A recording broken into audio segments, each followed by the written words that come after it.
আমরা অনেক জিনিস আসলে ফেলে দিই, আমাদের চিন্তা ভাবনায় আসে না এই জিনিসগুলো দিয়ে কি কি তৈরি করা যায়।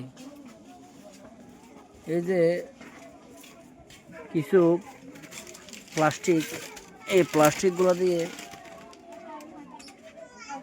আমাদের চাচা খুব সুন্দর সুন্দর কিছু জিনিস তৈরি করতেছে। প্রথমত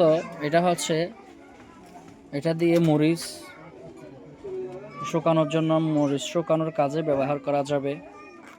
একটা চেয়ে বড়, আর এটা এই দোলনা, এগুলো দোলনা ছোট ছেলেদের জন্য, ছোট বাবুদের জন্য। এটা কোনো রেডি হয় নাই।